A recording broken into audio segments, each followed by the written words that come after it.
നമസ്കാരം, കോമ്പറ്റേറ്റീവ് ക്രാക്കറിലേക്ക് സ്വാഗതം. ഞാൻ ചിക്കുമോൻ ഫിലിപ്പ്. സെക്രട്ടറിയുടെ സിലബസ് വന്നപ്പോൾ CSE സെക്രട്ടറിയുടെ സിലബസ് വന്നപ്പോഴത്തേക്കും എല്ലാവരും തന്നെ അത് പരിശോധിച്ചിട്ടുണ്ടാവാം. അപ്പോൾ അതിൻ്റെ അകത്തൊരു വമ്പനെ കണ്ടപ്പോഴത്തേക്കും എന്താണ് അത് എന്ന് അറിയാൻ വേണ്ടി കുറേ പേര് എനിക്ക് മെസ്സേജ് അയച്ചിരുന്നു. അപ്പം നമ്മൾ ആ ഒരു വമ്പനെയാണ് ഇന്ന് പരിചയപ്പെടാൻ പോകുന്നത്. അപ്പോൾ നമുക്ക് ആരാണ് ആ കോപ്പറേറ്റീവ് സെക്ടറിലെ ആ വമ്പൻ നോക്കാം. വരുന്നത് കോബി. എന്താണ്? Cooperative bank of India limited. അത് പേര് കേൾക്കുമ്പോൾ നമുക്ക് തോന്നും അതൊരു ബാങ്കാണെന്ന് തോന്നും. എന്നാൽ അതൊരു ബാങ്ക് അല്ല. ഇന്ത്യയിലെ കോപ്പറേറ്റീവ് സെക്ടറിലെ കോപ്പറേറ്റീവ് ബാങ്കുകളുടെ എല്ലാം ഒരു അപ്പെക്സ് ഇൻസ്റ്റിറ്റ്യൂഷനാണ് കോബി എന്ന് പറയുന്നത്. അത് വന്നിരിക്കുന്നത് 1993 ഓഗസ്റ്റ് 5-നാണ്. ക്ലിയർ അല്ലേ? 1993 ഓഗസ്റ്റ് 5-നാണ് കോബി എസ്റ്റാബ്ലിഷ് ചെയ്തിരിക്കുന്നത്. അത് രജിസ്റ്റർ ചെയ്തിരിക്കുന്നത് multi state cooperative societies act. Multi state cooperative societies ആക്ടിന്റെ ഇയർ ഏതായിരുന്നു? 1984 അല്ലേ? ആ 1984-ലെ മൾട്ടി സ്റ്റേറ്റ് കോപ്പറേറ്റീവ് സൊസൈറ്റീസ് ആക്ടിന്റെ കീഴിലാണ് കോബി രജിസ്റ്റർ ചെയ്തിരിക്കുന്നത്. ഇനി നമുക്ക് നോക്കാനുള്ളത് കോബിയുടെ ഹെഡ് ക്വാർട്ടേഴ്സ് എവിടെയാണ്. ഇവിടെ നമുക്ക് രജിസ്റ്റേർഡ് ഓഫീസാണ്. രജിസ്റ്റേർഡ് ഓഫീസ് വരുന്നത് ന്യൂഡൽഹിയിലാണ്. അതുപോലെ തന്നെ അഡ്മിനിസ്ട്രേറ്റീവ് ഓഫീസ് സ്ഥിതി ചെയ്യുന്നത് മുംബൈയിലാണ്. നമുക്ക് ഓർത്തിരിക്കുക, രജിസ്റ്റേർഡ് ഓഫീസ് എവിടെയാണ്? ഡൽഹിയിലും. എന്നാൽ അഡ്മിനിസ്ട്രേറ്റീവ് ഓഫീസ് സ്ഥിതി ചെയ്യുന്നത് മുംബൈയിലുമാണ്. അടുത്തത് ചെയർമാൻ ഓഫ് കോബി. കോബിയുടെ ചെയർമാൻ ആരാണ്? അജയ് പട്ടേലാണ്. അദ്ദേഹം ഗുജറാത്തുകാരനാണ്. അപ്പോൾ നമ്മൾ കോബി എന്താണെന്ന് പഠിച്ചു, കോബി രജിസ്റ്റർ ചെയ്തത് എന്താണെന്ന് പഠിച്ചു, കോബിയുടെ ചെയർമാൻ ആരാണെന്ന് പഠിച്ചു. അപ്പം സെക്രട്ടറിയുടെ സിലബസ് എല്ലാവരും ഒന്ന് ഡീറ്റെയിൽ ആയിട്ട് നോക്കിയിട്ടുണ്ട്. അപ്പോൾ അതിൻ്റെ അകത്ത് നിങ്ങൾക്ക് ഇനി ഡൗട്ടുകളുള്ള കുറച്ച് ഭാഗങ്ങളുണ്ടല്ലേ?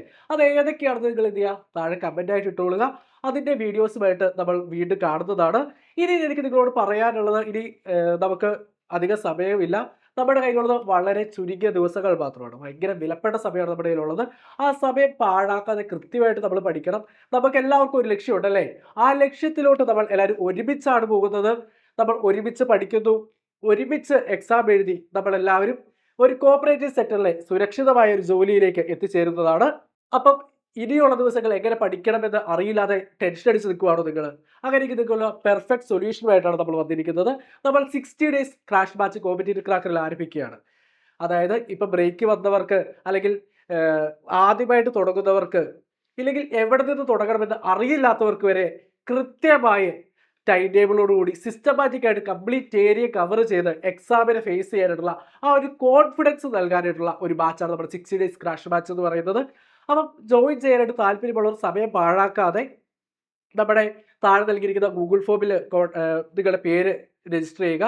അല്ല, ഇനി താഴെ നൽകിയിരിക്കുന്ന ഫോൺ നമ്പർ നിങ്ങൾക്ക് കോൺടാക്ട് ചെയ്യാവുന്നതാണ്. നമുക്കറിയാം ഇനിയുള്ള ദിവസങ്ങൾ വളരെ പരിമിതമാണ്. ഭയങ്കര വിലപ്പെട്ട സമയമാണ് നമ്മുടെ കയ്യിലുള്ളത് അല്ലേ? അപ്പം ആ ഒരു സമയം നിങ്ങൾ ആരും പാഴാക്കരുത്. നിങ്ങൾ വേഗം തന്നെ അഡ്മിഷൻ എടുക്കുക. അതുപോലെ തന്നെ ക്ലാസ്സിൽ ജോയിൻ ചെയ്ത് കൃത്യമായ ടൈം ടേബിളോടുകൂടി നമ്മൾ പറയുന്ന ടാസ്കുകൾ, അതുപോലെ ആക്ടിവിറ്റികളെല്ലാം കൃത്യമായിട്ട് ചെയ്ത് നമുക്ക് ഈ തവണ കോപ്പറേറ്റീവ് സെക്ടറിലെ ഒരു ജോലി നമുക്ക് നമ്മുടെ കൈപ്പിടിയിൽ ഒതുക്കുവാനായിട്ട് സാധിക്കും. അപ്പോൾ നമുക്ക് നിങ്ങളോട് ഞാൻ പറഞ്ഞതുപോലെ തന്നെ സിലബസിൽ നിങ്ങൾക്ക് ഡൗട്ടുള്ള ഏതെങ്കിലും ഭാഗങ്ങൾ, അല്ലെങ്കിൽ പഠിക്കുവാനായിട്ട്, അല്ലെങ്കിൽ കൂടുതൽ അറിയുവാനായിട്ട് താല്പര്യമുള്ള ഭാഗങ്ങൾ താഴെ കമൻ്റായിട്ട് ഇടുക. അപ്പം അതിൻ്റെ ക്ലാസ്സുമായി നമുക്ക് വീണ്ടും കാണാവുന്നതാണ്. അപ്പോൾ അടുത്ത ക്ലാസ്സിൽ കാണുന്നതുവരെ താങ്ക് യു.